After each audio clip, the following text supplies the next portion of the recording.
Hi, I want to continue the conversation today regarding systems in your business and focus on one of the four areas that we talked about, people and education. So here's some top tips for you. Here's how to really start to get a focus on how you can systemize in your business, focusing on your people and the education that they could be given. So do you have courses that you run at the moment? Is there team training that you run at the moment regarding the technical ability of what or the technical delivery within your business?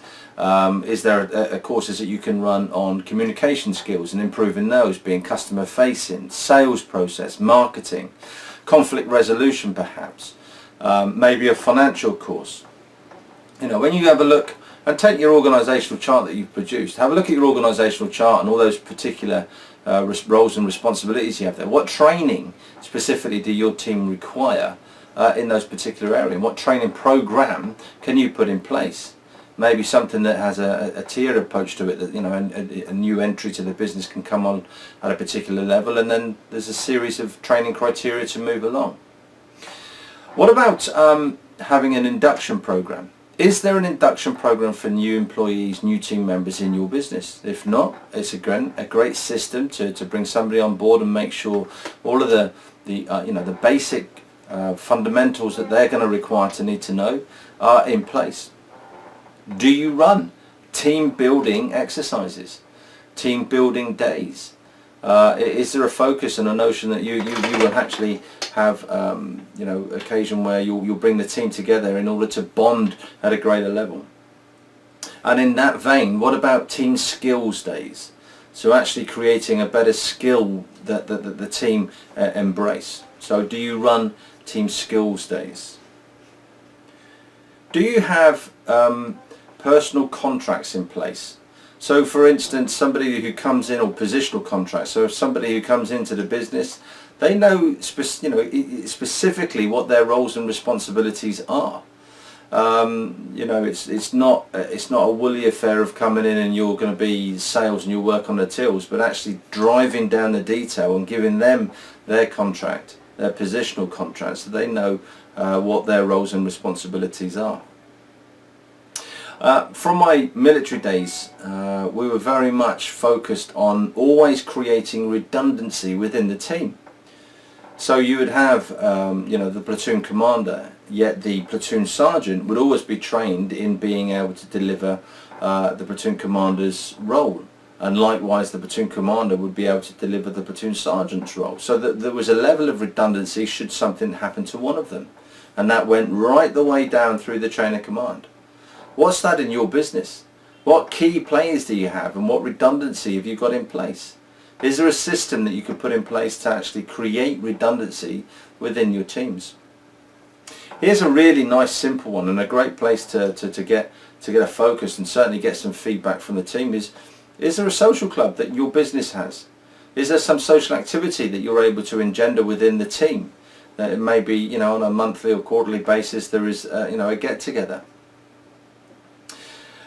What about creating educational newsletters for your business that you can then pass out to your team on a monthly or quarterly basis, that keeps them up to date with the very, very latest? I dare say in the same context for you in your business that you will be keeping an eye out on on the industry latest developments. Do you impart that and pass that on to your team? Having a recruiting system, believe it or not, can really alleviate a lot of concern, worry for you, and certainly assist in bringing and expanding the business and bringing new members on. What about meetings? Meetings are a system. All too often we have meetings and there's no real focus on where those meetings are going or how we run or what the agenda is, and they tend to run away. So having meetings, but having a clear focus on the purpose of the meeting, having an agenda for the meeting, keeping to that, and moving through the meeting in an efficient way. Meetings are another great way to systemize your people and indeed offer the education throughout. What about profiling? So we do DISC, And disc profiling is about the four main character areas: the dominant, the influencer, the stable, and the capable type of character.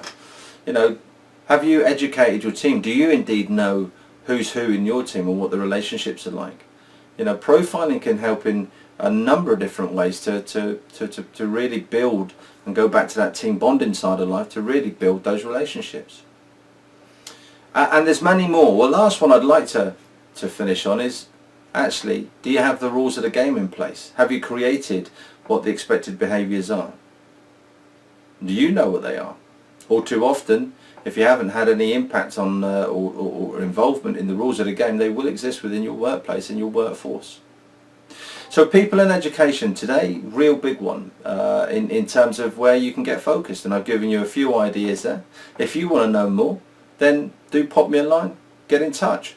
I'll be delighted to come around and have a conversation and give you some more ideas and indeed some more strategies to get focused on in systemising your business. Until tomorrow, have a fantastic day. Bye-bye.